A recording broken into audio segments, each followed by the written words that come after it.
Bonjour à tous et bienvenue sur notre 8e webinaire qu'on organise avec Alan cette semaine sur du coup le déconfinement et les mesures sanitaires à mettre en place pour assurer la sécurité de vos salariés. On est ravis de vous recevoir encore aussi nombreux aujourd'hui pour vous aider sur votre plan de déconfinement notamment. Juste quelques petits points avant de commencer ce webinaire. Il faut savoir que ce webinaire, il est enregistré et qu'il vous sera envoyé directement par mail à la fin du webinaire. Vous avez deux onglets sur votre droite, un onglet chat et un onglet questions. L'onglet chat, c'est vraiment pour interagir avec nous et entre vous directement pour pas vous sentir seul derrière votre écran. Tandis que l'onglet questions, ça sera vraiment les questions que vous souhaitez poser à nos intervenants et on prendra le temps. Du moins, on essaiera de répondre à toutes ces questions-là durant le webinaire. Enfin, pour pas être gêné, n'oubliez pas d'appuyer sur la petite cloche que vous voyez en haut à droite de votre écran afin de ne pas entendre toutes les petites notifications du chat qui peuvent vous perturber durant ce webinaire.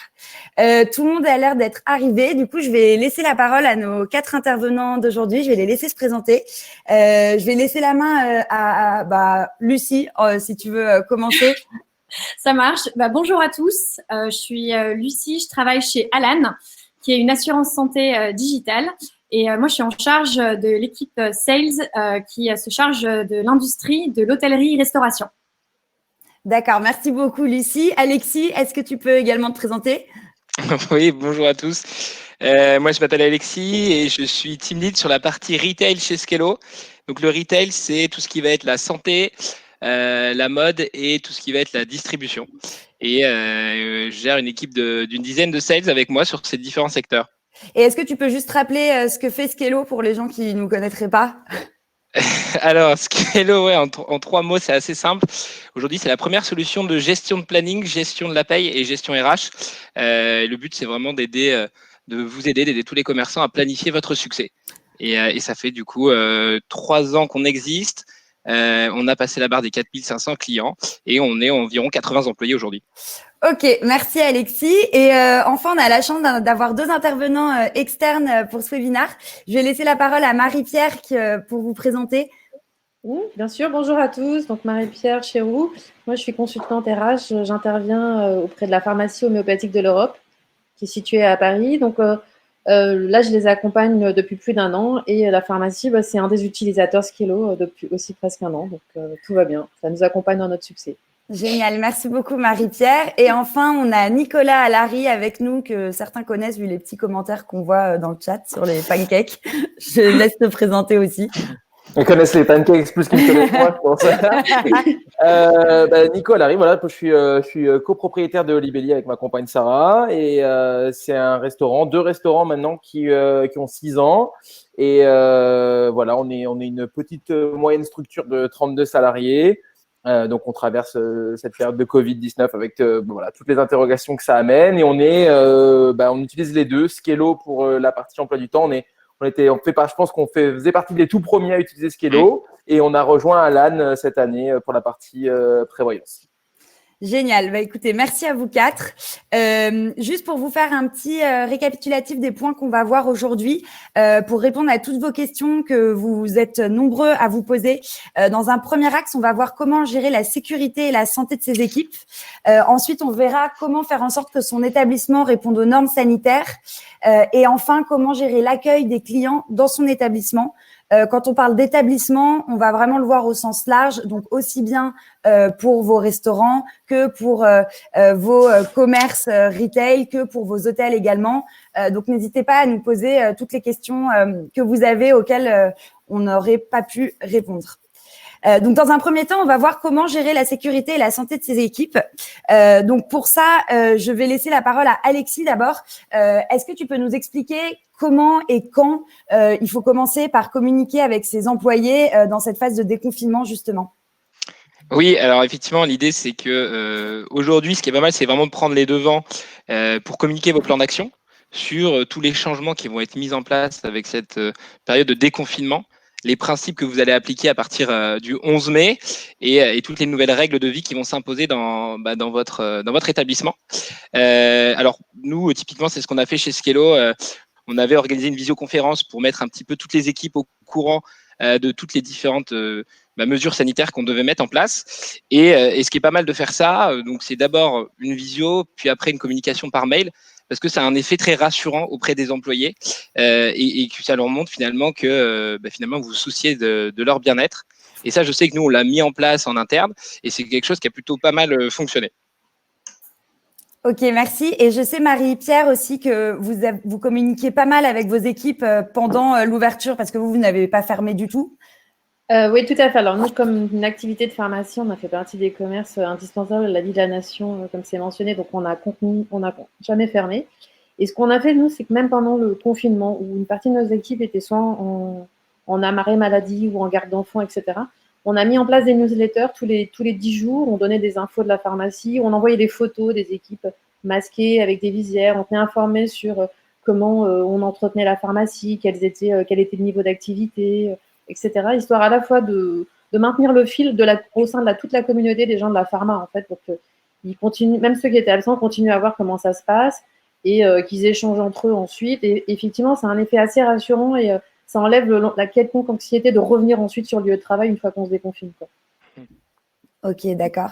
Et Nicolas, toi, ton établissement, du coup, était fermé, est toujours fermé, même en post-confinement. Est-ce que toi, tu communiquais du coup aussi avec tes équipes pour les rassurer, Bien sûr, ouais, je pense que c'est important dans ces périodes où on en sait très peu, d'en dire un maximum. Après, on était très clair sur le fait aussi qu'on n'était pas au courant de tout, mais nous, on utilise en interne une plateforme qui s'appelle Flock, qui est l'équivalent Slack que les gens connaissent plus, mais chez Google.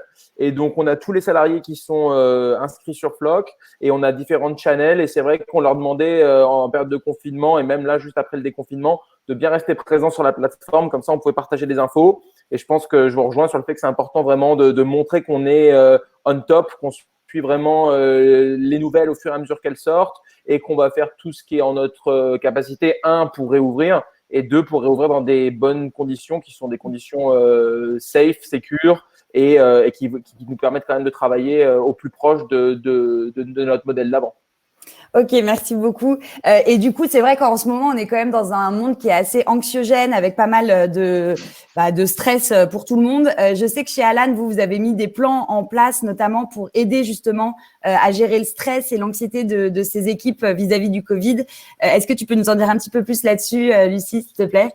Oui, carrément. On sait que c'est une période qui a été stressante. Déjà, pendant le confinement, comment est-ce qu'on gère la mise en place du télétravail, le fait de tout d'un coup ne plus avoir les interactions avec les collègues, le fait que c'est forcément une période stressante par rapport à la maladie, et également après le confinement, quand on commence à avoir le retour des salariés du coup au bureau, ça peut aussi gérer du stress par rapport à la maladie. Du coup, il y a plusieurs choses qu'on peut mettre en place. Déjà, la première, le fait d'avoir un plan et de communiquer dessus, c'est ce qu'on vient de dire, c'est vraiment ça qui va commencer à rassurer les salariés, c'est faire bien comprendre que l'employeur a la maîtrise de la situation avec un plan, tout en expliquant aussi ce qu'on sait et ce qu'on ne sait pas. Et finalement, d'avoir cette transparence vis-à-vis des équipes, ça permet aussi de les rassurer. C'est important de sympathiser en étant vraiment en empathie avec les équipes, en sachant, en disant très clairement, oui, je sais que c'est une situation stressante, mais on va tout faire pour que ça se passe au mieux pour vous. Et nous, chez Alan, on a vraiment cette notion d'empathie qui est extrêmement présente. On avait des communications tous les jours au début du confinement de la part du management pour nous dire, voilà, on est tous ensemble là-dedans. On sait que ça va être difficile. On sait qu'il va y avoir des périodes qui vont être dures pour vous. Vous allez avoir des coups de mou, des coups de stress, et on est là pour vous. Et d'avoir cette empathie, cette sympathie, c'est vraiment important. Ouais, donc ne pas minimiser la situation actuelle et ne pas faire comme si il se passait rien pour rassurer. Et on peut s'appuyer aussi sur des ressources supplémentaires pour aider les salariés. Donc, nous, typiquement, on est adhérents au SIAMT. Et donc, il y a une hotline qui a été mise en place, qui est gratuite pour tous les salariés, ou si vraiment, effectivement, on ressent du mal-être et qu'on a besoin de parler à des psychologues, on peut faire appel à ce numéro. Donc, pour toutes les entreprises qui sont adhérentes au SIAMT, c'est quelque chose, par exemple, dont ils peuvent se servir. Et la dernière chose qui a été mise en place, c'est des offres de méditation, puisque les exercices de méditation, ça peut vraiment aider justement à retrouver une paix de l'esprit et à diminuer ce stress. Et nous, chez Alan, on a justement mis en place des services gratuits qui proposent 2 mois de méditation offerts complètement gratuitement. Il suffit de chercher sur Alan coup de pouce, et c'est vraiment un coup de pouce pour aider les gens à pouvoir méditer gratuitement. Donc comme ça, c'est 2 mois gratuits et ça aide vraiment à mieux gérer ce stress. Ok, merci beaucoup Lucie, génial. Et alors du coup, chez Alan, vous êtes bien évidemment expert sur tout ce qui est santé et tout le monde se pose la fameuse question de est-ce qu'on peut imposer des masques à ses employés, où est-ce qu'on peut les trouver, comment on peut bien les porter, comment on peut conseiller à ses employés de bien les porter. Ouais. Est-ce que tu peux nous en dire un petit peu plus à ce sujet-là aussi? Oui, tout à fait. Alors déjà, ce qu'il faut savoir, c'est que d'un point de vue légal, aujourd'hui, le port du masque en entreprise, il n'est pas obligatoire si jamais les gestes barrières sont bien respectés. Par contre, l'employeur a tout à fait le droit de l'imposer au lieu de travail si justement l'employeur se dit « je ne sais pas aujourd'hui si les gestes barrières seront bien respectés et dans un souci de protection de mes salariés, je souhaite imposer le port du masque », ça c'est tout à fait possible. Alors ce qu'il faut savoir, c'est que si jamais vous imposez le port du masque, il faut absolument bien afficher dans le bureau les indications pour la pratique, en fait, la bonne pratique du port du masque, pour que les salariés sachent exactement comment mettre le masque, comment bien l'utiliser. Et vous pouvez également faire une formation à vos équipes. Alors déjà, quand vous vous dites « ok, je vais imposer le port du masque à mes équipes », c'est important de savoir où est-ce que vous allez pouvoir vous les procurer. En tant que particulier, on peut acheter des masques en pharmacie, dans des bureaux de tabac, en grande surface. Et en tant qu'employeur, il y a plusieurs plateformes en fait de commandes qui ont été créées. Donc par exemple, il y a Cdiscount qui a mis en place une plateforme de click and collect où en tant qu'employeur, vous pouvez commander comme ça des larges quantités de masques pour vos équipes. Mais il y a aussi La Poste qui a créé une plateforme en partenariat avec l'État qui est vraiment facile d'utilisation et sur laquelle vous pouvez comme ça commander directement des masques pour vos salariés. Ensuite, une fois que du coup vous avez réussi à obtenir ces masques pour vos équipes, il faut savoir comment bien porter le masque. Donc c'est important de bien se laver les mains avant de mettre le masque et avant de l'enlever, de bien l'ajuster en faisant en sorte qu'il couvre bien à la fois le nez et le menton, de le remplacer toutes les 4 heures et une fois que vous avez terminé de l'utiliser, c'est important de le ranger dans un sac plastique qui est à l'écart de vos autres affaires avant de le laver. Et si jamais vous êtes assuré chez Alan, eh ben vous recevez un masque gratuitement puisque nous, on a envoyé des masques justement à tous nos assurés pour s'assurer que le déconfinement se passe dans de bonnes conditions.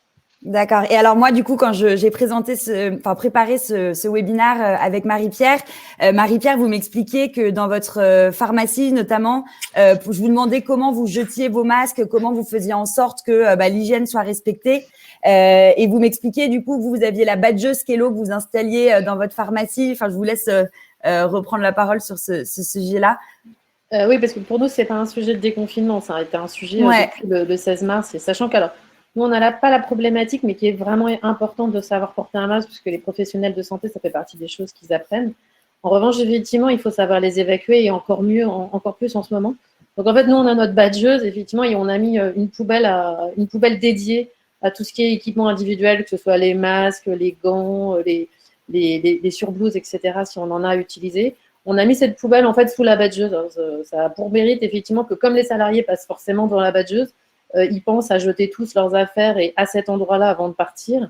Et après, c'est exactement ça. Le sac poubelle, vous le fermez, vous le laissez 24 heures dans un lieu particulier et ensuite, vous le mettez avec les ordures pour qu'il soit évacué avec le reste.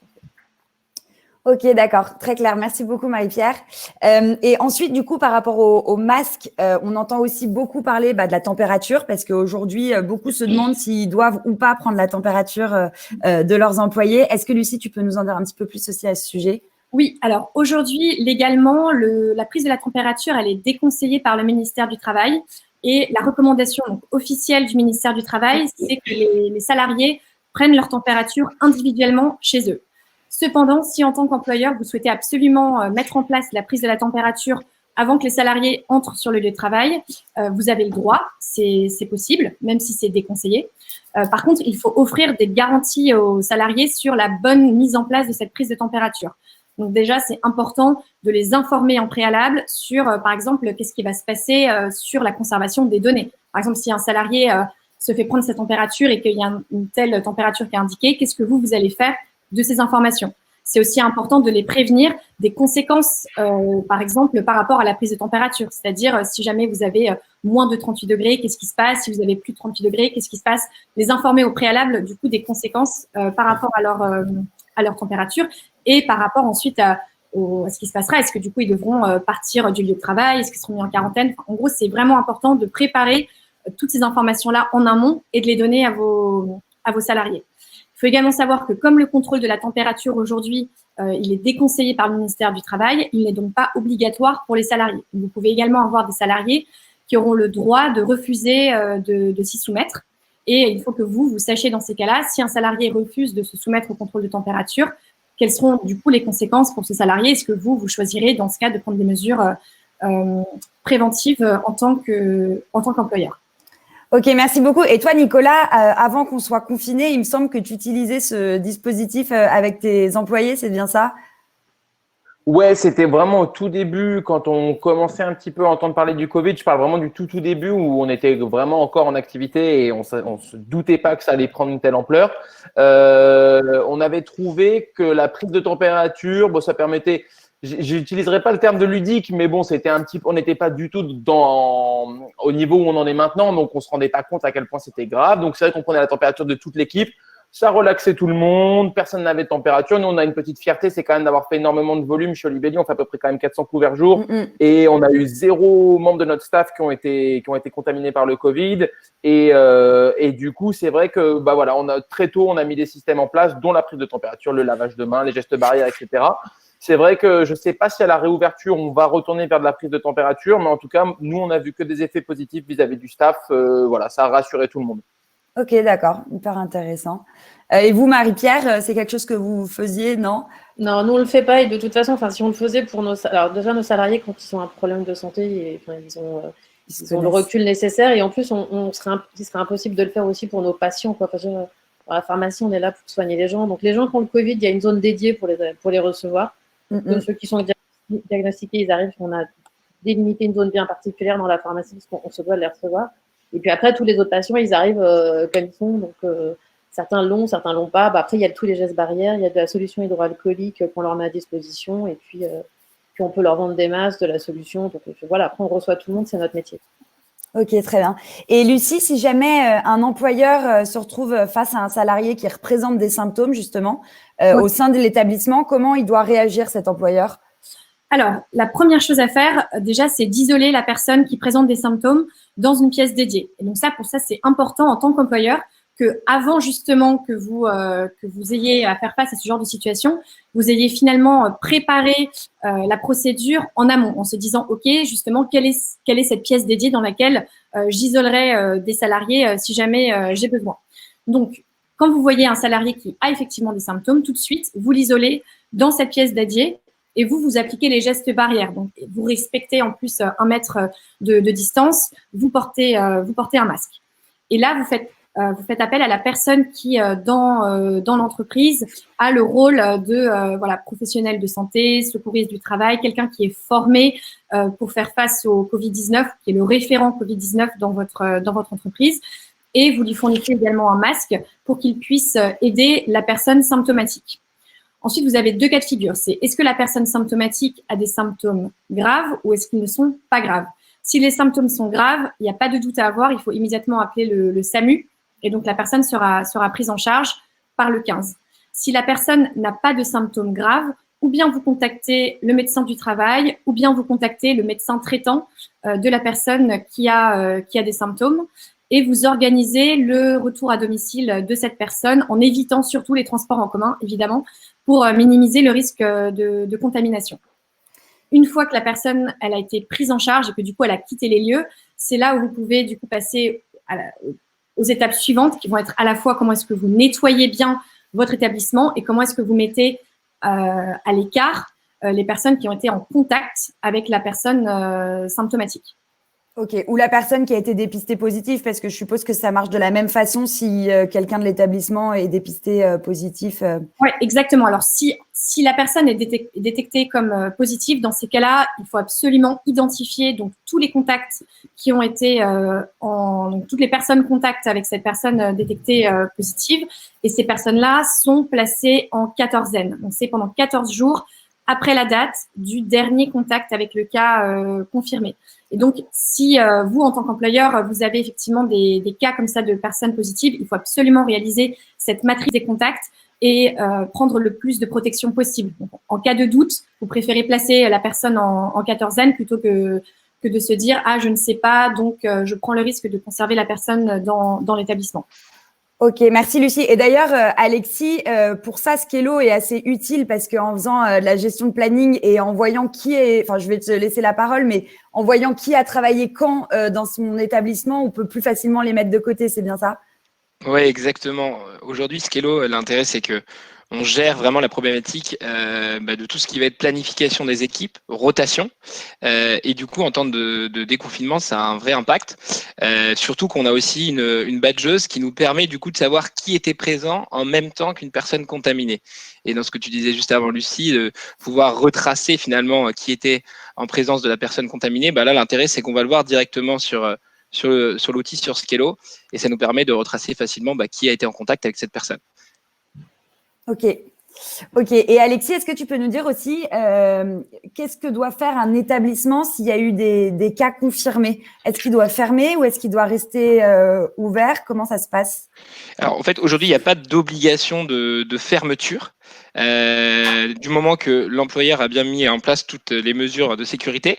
La seule chose qui est importante et que nous, on recommande de faire chez Skello, c'est vraiment d'informer les salariés qui sont susceptibles d'avoir été en contact avec la personne contaminée et puis après, du coup, de vraiment faire un nettoyage approprié de toutes les surfaces concernées. Donc, l'idée, ça va être de pouvoir nettoyer l'ensemble du bureau et puis principalement la pièce, comme tu disais, Lucie, l'idée, c'est de pouvoir mettre la personne dans une pièce dédiée.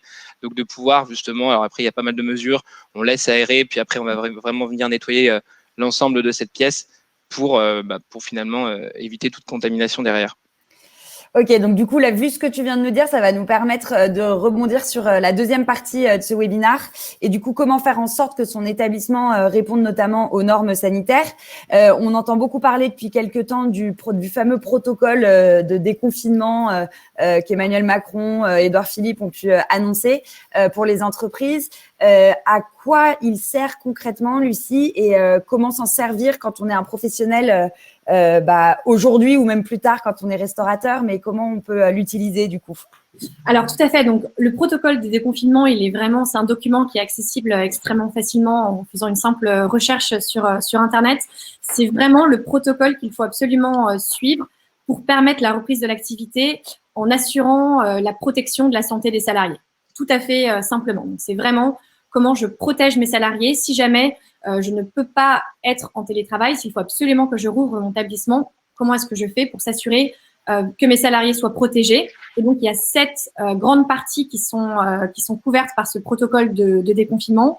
Donc, il va y avoir toutes les recommandations en termes de nombre de personnes maximales par espace ouvert, la gestion des flux de personnes dans son établissement, tous les équipements de protection individuelle, donc quel masque utiliser, etc., les tests de dépistage, justement le protocole de prise en charge si jamais il y a une personne symptomatique sur le lieu de travail, la prise de température et le nettoyage des locaux.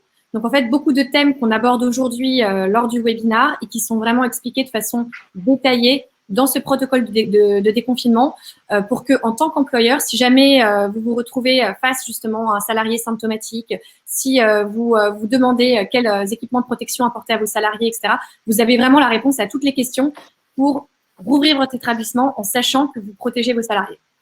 Ok, merci. Et du coup, il y a beaucoup de restaurateurs, je suppose, enfin même de retail, enfin toutes les boutiques qui ont fermé, qui se demandent s'ils ont besoin de désinfecter leur établissement, comme on peut voir ça un peu partout avec les pistolets pour désinfecter le tout. Est-ce qu'Alexis, tu pourrais nous en dire un petit peu plus sur ce sujet? Est-ce qu'on est obligé de désinfecter? Est-ce qu'il y a des cas différents? Comment ça se passe? Alors aujourd'hui, déjà, c'est un petit peu compliqué de savoir le temps de survie du Covid-19. C'est assez variable. On a quelques stats qui ont été donnés par l'OMS. En gros, ça peut aller de quelques minutes sur la peau à plusieurs heures, voire parfois quelquefois plusieurs jours sur différents types de matériaux. Typiquement, du bois, ça peut être 4 jours, du plastique, ça peut aller jusqu'à 9 jours. Donc, l'idée, c'est qu'il y a deux cas de figure. Soit, finalement, vos locaux ont été occupés pendant les 10 jours précédant la fin du confinement. Et dans ce cas-là, une désinfection totale est obligatoire. Ou le cas 2, c'est tout simplement les locaux n'ont pas été occupés pendant la période de confinement. La désinfection, là, elle n'est pas nécessaire. Elle est quand même recommandée. Mais du coup, ce que vous pouvez faire, c'est vraiment un ménage global avec des produits qui vont tuer le potentiel virus qu'il pourrait y avoir dans vos locaux. Ok, très clair, merci beaucoup. Du coup, toi, Nicolas, là-dessus, tu vois la chose comment quand tu vas réouvrir ton établissement? Nous, on est vraiment à l'expectative. Pour l'instant, il y a beaucoup de consignes qui ont été données et beaucoup de communications qui ont été faites par le gouvernement sur quasiment tous les business, à part notre secteur à nous, le CHR. On attend impatiemment de savoir un peu les règles du jeu pour notre réouverture à la fin du mois de mai, le cadre en fait dans lequel on va pouvoir opérer. Après, je pense qu'il va pas être très très différent du retail ou des choses comme ça. On reste des établissements qui reçoivent du public. Je pense qu'il va y avoir une couche supplémentaire pour nous pour la partie vraiment cuisine, vu qu'on manipule du frais, vu qu'on manipule voilà des produits sensibles. Après, pour ce qui est de recevoir le public, je pense qu'on va être soumis aux mêmes règles que tout le monde. L'espacement entre les tables, le port du masque pour le staff en salle, et bien sûr la désinfection de tout ce qui est poignées, tables, chaises, tout ce qui rentre en contact avec les mains des gens. Après, nous, à Olibelli, on a la chance d'avoir un grand restaurant, donc on va pouvoir le faire. On va pouvoir vraiment supprimer des tables, on va pouvoir créer un sas à l'entrée, on va pouvoir créer des flux de circulation où les gens ne se rencontrent pas. Après, je pense qu'il va y avoir beaucoup d'interrogations et une grosse problématique pour les plus petits établissements. Et on est connu, on n'est pas aux États-Unis où il y a des grands établissements. Ici, c'est vraiment des couloirs des fois ou des petits placards, les restos. Et c'est vrai que ça va être compliqué pour, je pense, ces restos-là de recevoir du public. Donc, vraiment, beaucoup d'interrogations sur comment on va pouvoir fonctionner. Et on attend vraiment impatiemment. Je sais que le gouvernement bosse avec des professionnels du secteur pour faire une sorte de charte du Covid-19, de voir ce qui a été produit. Ok, merci beaucoup. Et du coup, Alexis, on sait on dit à longueur de journée qu'il faut nettoyer notre établissement, sauf que bon, à un moment donné, on va pas pouvoir nettoyer notre établissement toutes les demi-heures. Du coup, les mesures raisonnables de ménage qu'on peut appliquer dans son établissement, c'est quoi? Parce que alors, déjà, il y a une première mesure qui est très simple, c'est quand même d'aérer toutes les 3 heures vos locaux. Ça, c'est hyper important. Ça, c'est la première chose. Et la deuxième chose, c'est effectivement, on recommande de désinfecter au moins 2 fois par jour, surtout les éléments qui sont porteurs, typiquement des poignées de porte, un plan de travail, des caisses enregistreuses pour les boutiques, même parfois les boîtiers de cartes bancaires, tout ça qui sont amenés à être beaucoup mis en contact entre les clients et les retailers. Et du coup, voilà, on recommande au moins 2 fois par jour de désinfecter, désinfecter ces éléments-là, sachant qu'on a même des enseignes, typiquement Leroy Merlin, eux, ils ont embauché une société et ils désinfectent jusqu'à 4 fois par jour leur magasin. Donc voilà, c'est très variable. L'idée, c'est de pouvoir le faire au moins 2 fois par jour. Ok. Sophie, si je peux me permettre, nous, alors à la pharmacie, on a plus de 50 salariés. Ce protocole, en fait, on ne l'a pas gardé pour nous, c'est-à-dire qu'on l'a partagé avec nos représentants du personnel. D'accord. Il était évident, effectivement, pour nous qu'ils le voient, qu'ils le lisent, qu'ils voient aussi à la fois les contraintes et les garanties que ça pouvait apporter pour les salariés. Et ils sont aussi vecteurs de bonnes idées. Donc, on l'a partagé avec eux à l'occasion d'une réunion. Et les mesures des exigences de nettoyage, parce qu'on a revu notre plan de nettoyage dans la pharmacie, il y a aussi des dispositions qui s'appliquent directement aux salariés quand s'ils veulent utiliser un copieur, un micro-ondes, une machine à café, il y a des dispositions de nettoyage. Et ça, on a mis en place un plan de nettoyage qui s'applique aux équipes et on leur a communiqué dans une des newsletters pour qu'à la fois que ceux qui sont là et ceux qui ne sont pas là se rendent compte aussi de toutes les dispositions qu'on mettait en place. Un, pour qu'ils se les accaparent et deux, effectivement, ça dédramatise un peu le fait d'éventuellement revenir travailler quand ils en seront capables. Ok, ouais, ça revient un petit peu à ce qu'on se disait au début sur la communication et gérer le stress et rassurer les employés. C'est pas qu'une problématique de patron, hein, c'est une problématique des équipes, donc il faut que tout le monde soit convaincu. Quoi. Bien sûr.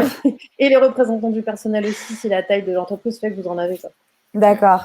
Et alors du coup, je rebondis moi sur notre troisième axe parce que au-delà des équipes et des patrons, les dernières personnes à convaincre, c'est les clients, parce qu'aujourd'hui, on est quand même dans un milieu assez anxiogène et les gens ont peur un peu de sortir chez eux, même si beaucoup en ont très envie. Et du coup, c'est vrai que beaucoup de mesures sont attendues dans les restaurants, les hôtels ou même dans les boutiques dans les boutiques retail, pardon, au sens large. Aujourd'hui, il y a un sondage qui dit que plus d'un client sur deux juge important, voire essentiel, que les boutiques prennent des dispositions pour les accueillir. Et c'est vrai que si aujourd'hui les boutiques ou les hôtels ou les restaurants n'ont pas dès leur entrée des dispositions nouvelles, je pense que les gens vont clairement pas rentrer dedans parce qu'ils vont se dire que ils sont complètement décalés de ce qui se passe. Pour ça, donc le premier axe, c'est vraiment l'entrée dans le magasin où il y a un vrai changement par rapport à ce qui se passait il y a 2 mois.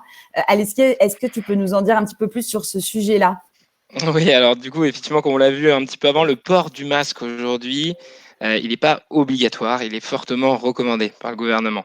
Mais après, on se rend compte que les enseignes peuvent faire un petit peu comme ils veulent. Aujourd'hui, par exemple, là, depuis lundi, on se rend compte qu'il y a des enseignes qui vont imposer le port du masque aux clients. Typiquement, Franck Provo, Decathlon, ce genre d'enseignes-là. Là où d'autres vont plutôt fortement le recommander à leurs clients, mais c'est pas obligatoire. Et du coup, effectivement, c'est vrai que pour les retailers, aujourd'hui, c'est quand même un dilemme parce que il y en a certains qui vont rouvrir des magasins après 2 mois, finalement, où c'était fermé. Et du coup, ils vont imposer le port du masque, là où du coup, ça peut dissuader des clients qui sont un petit peu craintifs. Donc, c'est un vrai dilemme aujourd'hui, mais on peut aller un peu dans les deux sens. Et du coup, vous pouvez le rendre obligatoire et certaines enseignes peuvent même refuser les clients qui n'ont pas le port du masque. Mais du coup, effectivement, quand tu disais, Sophie, c'est un vrai problème parce que comment est-ce qu'on va gérer du coup les files d'attente, les files aux entrées des magasins? Nicolas, tu disais effectivement, il y a certains magasins qui sont pas tous très grands et du coup, ça pose le problème de la file d'attente à l'extérieur. Comment est-ce qu'on va filtrer finalement les entrées pour respecter les distances sociales? Parce qu'aujourd'hui, le gouvernement, il a indiqué dans son plan de confinement qu'il faut compter environ 4 mètres carrés par personne pour respecter les distances de sécurité dans les magasins. Du coup, finalement, sur les files d'attente, on va avoir différentes choses qui sont mises en place, soit un système de marquage, soit finalement, on va pouvoir voir du coup des files d'attente qui s'allongent dans la rue. Il y a un peu toutes les solutions qui sont mises en place. Il y en a une qui est assez intéressante de vous partager. On s'est rendu compte que le Carrefour de Waterloo en Belgique, eux, ils ont même été jusqu'à mettre en place un tunnel de désinfection pour les clients qui vont venir. Donc, ce tunnel, c'est très simple. En fait, vous passez avec votre caddie dans le tunnel. Il y a 3 étapes. C'est d'abord, vous allez vous laver les mains.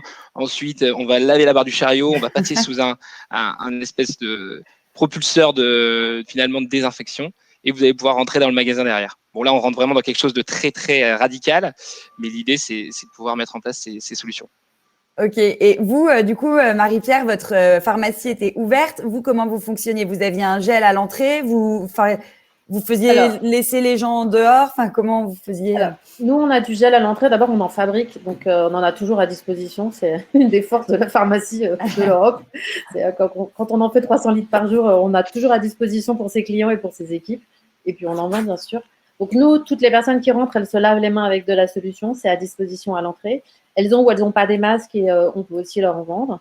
Ensuite, au sein de la pharmacie, on a mis en place de la distanciation, à savoir effectivement via du marquage au sol.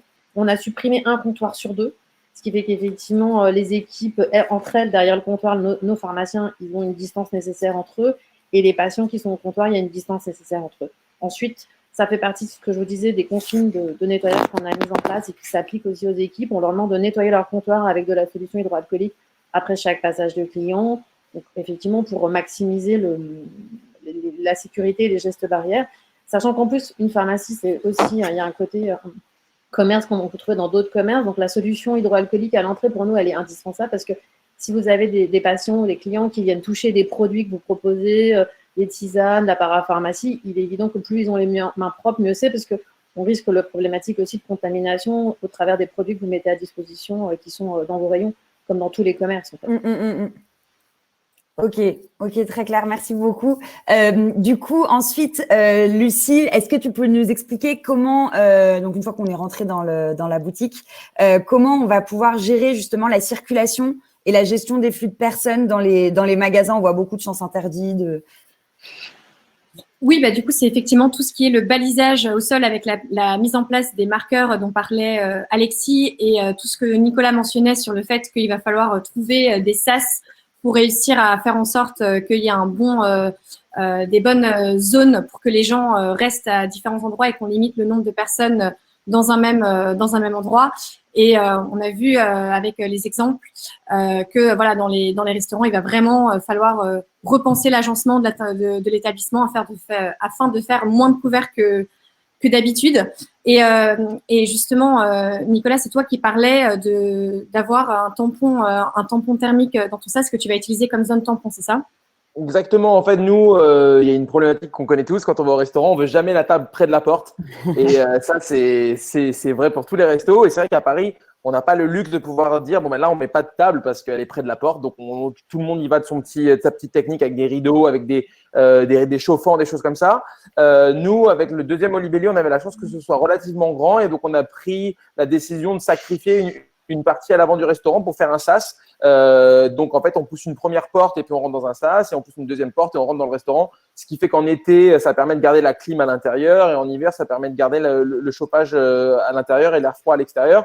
Et on pense quand on va réouvrir le grand Olibelli, on va se servir de cette zone tampon qui doit faire 3 par 6. On va se servir de cette zone pour faire un petit peu comme à Carrefour ou une sorte de, pas un tunnel, mais une pièce de désinfection entre guillemets. Après, ce sera au bon vouloir du client. Ça va être sympa le restaurant. Mais je pense que malheureusement, il va falloir qu'on fasse on pourra pas avoir une attitude passive vis-à-vis de ça, dans le sens bon bah rentre qui veut et rentre qui veut comme il veut. Je pense qu'il va falloir qu'on ait nous aussi une sorte de règle. Malheureusement, vous voulez manger chez nous et c'est avec plaisir qu'on vous recevra malheureusement. Et vu la condition actuelle, on va devoir vous demander de vous passer les mains au gel, de porter un masque pour manger, ça va être compliqué. Mais en tout cas, je n'ai pas encore réfléchi exactement au step by step, mais on a la chance d'avoir cette zone tampon, ce buffer. Et je pense que c'est un plus puisque ça permet de créer une zone entre la rue et le restaurant. Voilà. Ok, et alors du coup, peut-être Nicolas, on a une question qui arrive dans l'onglet questions. À mon avis, c'est un restaurateur qui a un plus petit restaurant que le tien, qui nous demande si d'après nous, ça sera possible de ne pas respecter ces 1,50 m. Bon, je me doute bien que tu n'es pas devin ni à la tête de ces réglementations, mais est-ce que lui, il parle de normes handicapées Si par exemple un établissement est trop petit pour respecter ces distances, comment pouvons-nous faire ? Est-ce que toi, tu aurais des conseils à leur donner ou... En plus, je le connais, Guy, donc je lui passe le bonjour. Et du coup, je pense qu'il va pas, malheureusement, je pense que l'État va prendre une position assez ferme sur le Covid parce qu'ils sont trop attendus au tournant, entre guillemets.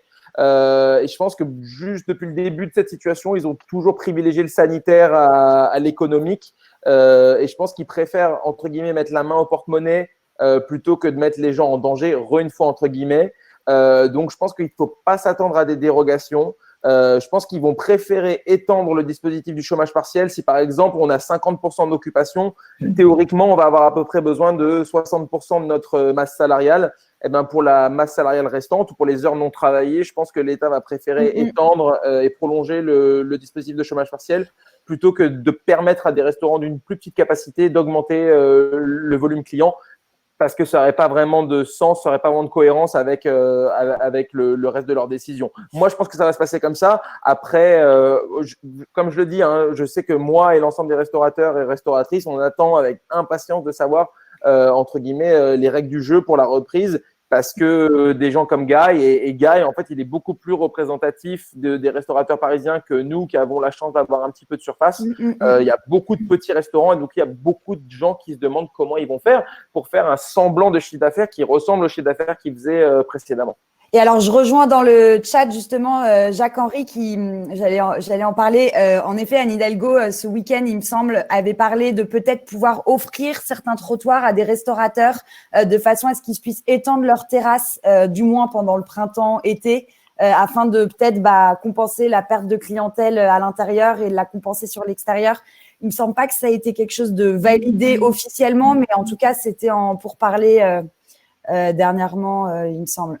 En effet, Jacques-Henri. Ok, du coup, merci beaucoup. Il y a juste quelques derniers petits points que je voulais voir, notamment avec toi, Alexis. Concernant l'hygiène du magasin, on en a déjà un petit peu parlé, mais est-ce que tu peux, grosso modo, nous redonner une vision globale de comment ça va se passer et également sur tout ce qui est manipulation des articles au sein de ces magasins? Ouais, l'hygiène du magasin, bon, on en a déjà pas mal parlé. C'est vrai que moi, j'ai plus m'attarder sur Ouais. la manipulation des articles aujourd'hui. Bon, déjà, comme on l'a précisé, le corps médical a peu de certitude au final sur la charge virale qui reste encore sur les produits. Du coup, il y a quand même quelques mesures sanitaires qui vont s'imposer. Des choses toutes simples, mais par exemple, sur le textile, vous allez pouvoir utiliser tous les appareils qui servent à défroisser. Aujourd'hui, la chaleur, elle tue le virus au-delà de 59 degrés. Donc, surtout, après l'essayage des clients, pas hésiter à utiliser ces appareils-là. On a aussi, du coup, de plus en plus d'enseignes qui vont assouplir leur délai de retour. Comme ça, vous allez pouvoir essayer à la maison. Et si jamais ça ne vous va pas, vous pourrez renvoyer. Mais du coup, ça évite trop de flux dans les magasins en élargissant un petit peu ces délais de retour. Et puis, bon, après, forcément, la question se pose des articles qui ont été essayés. Si jamais on n'utilise pas les 2 premières techniques, du coup, il va falloir penser à faire de la quarantaine d'articles, tout simplement, avec une désinfection, les laisser dans une pièce qui est vraiment dédiée à ça, avant de pouvoir les remettre en rayon, tout simplement. Et du coup, il y a pas mal d'enseignes donc, qui font ce genre de choses, et notamment Boulanger. Eux, ils proposent, en fait, ils ont réduit les espaces de démonstration pour justement pas trop inciter les clients à trop essayer, tout simplement. Et après, on a beaucoup parlé, là, c'est principalement sur le retail, mais sur la restauration, comme on a pu échanger un petit peu et voir avec Nicolas, c'est encore assez flou. Mais la tendance qui ressort un petit peu, c'est que on va plutôt aller vers une culture ultra locale. Après, Nicolas, tu en parleras peut-être mieux que moi, mais voilà, plutôt ultra local, favoriser tout ce qui va être, favoriser tout ce qui va être ingrédients locaux, franco-français. Est-ce qu'il est revenu avec nous, Nicolas? Ouais, je suis Du coup, désolé, l'idée, c'est que la chance d'être à la campagne et la malchance d'avoir une connexion Internet qui me rappelle mes 15 ans. Donc voilà, je suis de retour. là, je disais sur les restaurants, l'offre, ça va être un petit peu compliqué parce que pour le moment, on ne sait pas trop, on navigue un peu à vue, mais la tendance qui ressort un petit peu, c'est quelque chose de ultra local au final, où Bien sûr, ouais. on va Après, favoriser. les fournisseurs sont présents, et c'est vrai qu'on a pu mettre en quarantaine le pays, mais on ne met pas en quarantaine la nature, et du coup, tout a continué à pousser. Et donc, c'est vraiment le moment. J'encourage tous les gens qui font de la restauration à essayer de se fournir au plus proche et au plus local, parce que c'est en plus la pire des saisons pour mettre en pause la restauration, puisque tout sort de terre. Tout a attendu l'hiver pour pousser, et tout pousse beaucoup maintenant. Et je sais que je parle pour ma compagne Sarah, qui est la partie cuisine de Olibelli. Elle était bien sûr triste pour le Covid, mais surtout triste pour tous les bons produits qu'on attend tout l'hiver. Et quand on sait plus trop quoi cuisiner, on voit la fin du tunnel et on se dit ça y est, on va pouvoir les asperges arrivent, etc. Donc tout ça pour dire qu'effectivement, je te rejoins sur le fait qu'il faut vraiment favoriser le local pour toutes les raisons logistiques, pour toutes les raisons aussi idéologiques. Et je pense que ça va vraiment dans le sens et c'est cohérent avec les actions qu'il va falloir prendre pour les restaurants et les commerces de bouche avec le Covid. Et juste, Marie-Pierre, vous, en tant que pharmacie donc, qui est restée ouverte pendant cette période, je pense que ça peut intéresser pas mal de personnes. Vous, est-ce que vous laissiez les gens toucher les objets? Comment ça se passe au quotidien?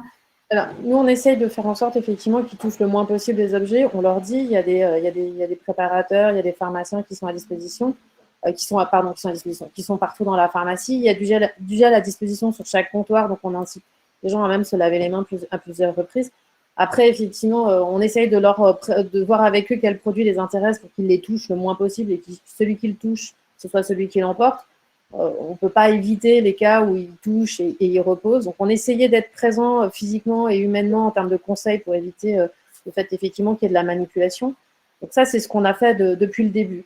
Après, effectivement, pour compléter, c'est-à-dire que nous, effectivement, et je pense que pas mal d'entreprises qui peuvent le faire, qui n'ont pas des produits périssables le font, c'est qu'aussi, il y a un certain nombre de produits, quand on réceptionne nos livraisons, on attend avant de déballer et de mettre en comptoir pour effectivement s'assurer qu'il y ait un temps de pause, tout comme les recommandations qu'on peut vous faire quand vous faites vos courses, en fait, quoi. Et on ne déballe pas et on manipule pas tout de suite, à la fois pour protéger nos équipes, mais pour effectivement qu'il y ait un délai pendant lequel le virus est censé diminuer et devenir de moins en moins agressif, entre guillemets. Donc, on attend effectivement et on essaye d'utiliser ce temps de pause pour effectivement avant de manipuler les produits et de les mettre en rayon. Ouais, parce qu'on a beaucoup de questions qui sont posées sur comment, bon, alors ça c'est plus pour toi Nicolas, parce que c'est vraiment restaurant, mais comment est-ce qu'on gère les cartes des menus, comment on va se gérer le débarrassage, mettre des nouveaux plats, est-ce que les fourchettes, faut mettre du gel dès qu'on les met sur la table, enfin comment ça peut se passer, Lucie aussi, toi qui es responsable de pas mal de restaurants dans ton secteur, enfin je sais pas qui veut prendre la parole sur le sujet, mais c'est vrai que c'est quelque chose qui remonte beaucoup. Lucie, vas-y si tu veux. Vas-y, Nicolas. Du coup, je pense que… Alors après, j'ai pas vraiment les infos. Je ne peux pas avancer sur quelque chose sur lequel je suis pas 100% sûr. Mais on utilise, nous et beaucoup de restaurants, je pense, on fait pas la plonge à la main. Je pense qu'il y a beaucoup de gens qui ont des plonges, qui ont des machines et qui chauffent, qui lavent à très très haute température. Est-ce que ça chauffe suffisamment haut pour tuer le virus? Ça, j'avoue, j'en sais rien. Il va falloir se renseigner. Je pense que c'est un bon point. Après, pour avoir essuyé ma grosse quantité de couverts depuis des années, ça sort très très chaud, chaud au point de s'en brûler les doigts. Donc peut-être que ça fait le taf. Si ça fait pas le taf, il faudra qu'on réfléchisse à peut-être un step supplémentaire, une désinfection avant un retour en salle. Je pense qu'il faut pas avoir peur pour les restaurants, parce qu'on est déjà habitué à bosser avec, comme je disais tout à l'heure, des produits sensibles, et on a déjà une responsabilité sanitaire vis-à-vis de nos clients, peut-être au-delà du retail, et le retail d'ailleurs va peut-être prendre conscience encore plus du fait de recevoir du public, que ce sont des ERP. Nous, on avait déjà bien cette conscience, on fait manger les gens, ils intègrent, ils mangent des choses qu'on leur propose. Donc, la notion d'hygiène et la notion sanitaire, elle était déjà présente. Après le Covid, ça rajoute une couche de complexité, mais ça reste quand même dans la prolongation de ce qu'on fait déjà au quotidien. Comme ce qu'on disait par exemple pour la pharmacie, c'est vrai que nous, on n'a pas attendu le Covid pour que les gens se lavent les mains ou des choses comme ça. Donc, on va resserrer un petit peu la vis et monter un petit peu en gamme sur ce qu'on fait pour que les gens soient pas malades, mais ce sera jamais, c'est pas non plus à l'antithèse de ce qu'on faisait avant. Donc, il va falloir être prudent. Pour les menus, effectivement, je pense que des menus papier, ça n'a plus de sens.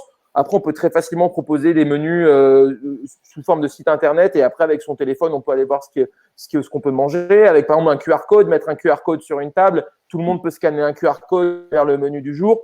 Après, voilà, tout à l'heure, tu parlais, Lucie, d'être dans je ne sais plus le terme que tu as utilisé, mais la bienveillance ou l'empathie. Et moi, j'avais envie de rajouter qu'il faut être optimiste dans cette situation. Il faut essayer effectivement, c'est compliqué. Effectivement, on va tous y laisser des plumes, beaucoup de plumes pour certains. Mais bon, de toute façon, maintenant, il va falloir composer avec. Donc, autant essayer de prendre la chose d'une manière un peu ludique, essayer de trouver des solutions comme ça. Et justement, vu qu'on est là avec Alan et avec Skello, je pense qu'il faut se reposer, s'appuyer au maximum sur le digital dans la restauration, qui est une vieille industrie. Il va falloir apprendre à intégrer au maximum les outils d'aujourd'hui, les outils digitaux, et c'est pas toujours, c'est un peu contre-naturel. Malheureusement, c'est là que va se trouver beaucoup de réponses, en tout cas pour notre industrie, je pense.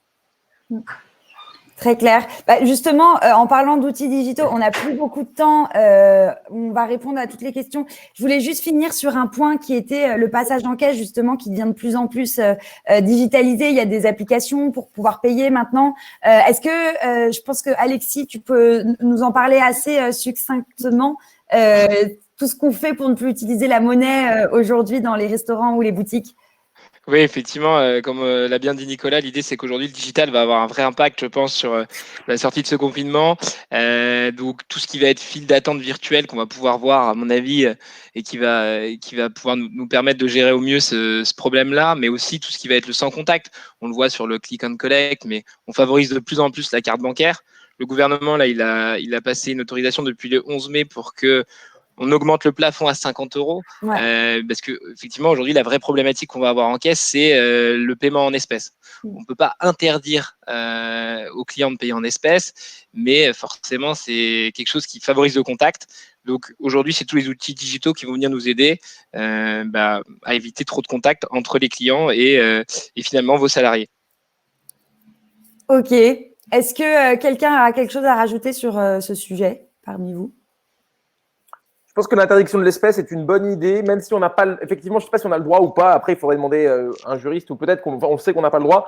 Mais je pense que personne aujourd'hui, je pense qu'aujourd'hui, personne va venir taper un scandale parce qu'on lui a refusé un billet de 10. Je trouve que l'argent, c'est un vecteur incroyable de virus. Pour avoir compté, j'ai essuyé des couverts et j'ai compté un nombre incalculable de caisses aussi. Et voilà, quand on manipule beaucoup d'espèces, ça a une odeur. Ça, même avant le Covid, c'est sale, ça sent pas bon. Et si on se lave les mains après avoir fait une caisse, la couleur de l'eau, c'est gris. Donc, il faut vraiment, je pense, j'encouragerais les commerçants à essayer d'être pédagogues et à vraiment essayer de trouver une solution pour refuser l'espèce dans le cadre légal, mais surtout faire comprendre que c'est pas une bonne idée de manipuler de l'argent. En tout cas, moi, personnellement, je me sentirais mal à l'aise de faire compter des caisses en espèces à mes employés en fin de journée.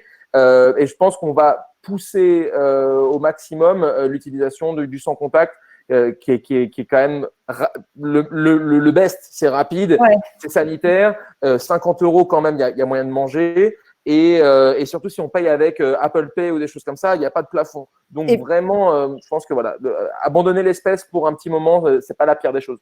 Et puis par rapport au sans contact, j'avais vu pour ceux qui peuvent être un peu frileux de ça qu'au bout de 3 paiements de 50 €, vous pouvez pas repayer. Donc ça empêche quand même pas mal de fraude dans une journée qui peut faire peur. Ok, bah écoutez, ça fait pile 50 minutes qu'on est sur le webinaire. Je pense qu'on a abordé tous les sujets à peu près qu'on voulait aborder. Lucie, est-ce que tu voudrais rajouter un dernier petit mot Non, bah en tout cas sur tout le sujet digitalisation, le seul élément que je trouve qui est important de mentionner, c'est que digital ne veut pas dire qu'on perd le contact humain. Et je pense que nous, Alan, en tant qu'assurance santé digitale, au début, ça pouvait être une crainte de quelques personnes. Ah oui, digital, on n'a pas cet aspect humain qui peut ressortir. Et je pense qu'au contraire, on a l'opportunité de voir en ce moment à quel point les outils digitaux nous permettent de fonctionner en toute protection, mais en gardant justement cette empathie, cette sympathie, cet optimisme et simplement en nous protégeant tous. Donc, c'est ça que je voulais rajouter pour un mot de la fin aussi. Génial. Bah écoutez, génial. Marie-Pierre, est-ce que vous voulez aussi faire un petit mot de la fin? Oui, alors moi, ça rejoint exactement ce qui vient d'être dit. C'est-à-dire qu'effectivement, nous, on a mis en place un système où on reçoit les ordonnances par email et on les prépare comme ça. Les clients, ils viennent passer le moins de temps possible dans la pharmacie. Donc, je pense qu'il faut qu'on développe encore cet outil-là et qu'on puisse effectivement… Alors après, nous, on ne peut pas faire du click and collect et il n'y a pas de vente en ligne de médicaments, c'est pas possible. Mais je pense qu'effectivement, ça va nous obliger à réfléchir et à comment, effectivement, améliorer, minimiser le temps de présence des personnes dans la pharmacie pour les rassurer, tout en essayant peut-être, pourquoi pas, aller sur un paiement digital beaucoup plus facile, quoi. Mais bon, ça va être le début d'une nouvelle réflexion, en fait, une façon de revoir une partie de notre métier, quoi. Génial. Alexis, on a une dernière petite question que je vois sur le chat de Blandine Tabusso qui nous parle aussi pas mal des tickets restaurants. C'est quelque chose qui va être dématérialisé aussi bientôt, enfin, qui l'est déjà d'ailleurs. Alors, effectivement, aujourd'hui, de plus en plus, sur les tickets resto, on a des cartes, finalement, comme des cartes bancaires. Alors, l'idée, c'est qu'elles ne sont pas forcément toutes équipées d'une puce sans contact, mais je pense que, vu l'impact que ça va avoir, ça ne m'étonnerait pas qu'ils sortent des cartes là-dessus. Alors, je ne sais pas exactement, je ne suis pas expert en la matière, donc je ne pourrais pas dire qu'ils vont tous le faire, mais ça ne m'étonnerait pas qu'on voit la possibilité de pouvoir payer sans contact aussi avec les tickets restaurants, avec ces cartes-là.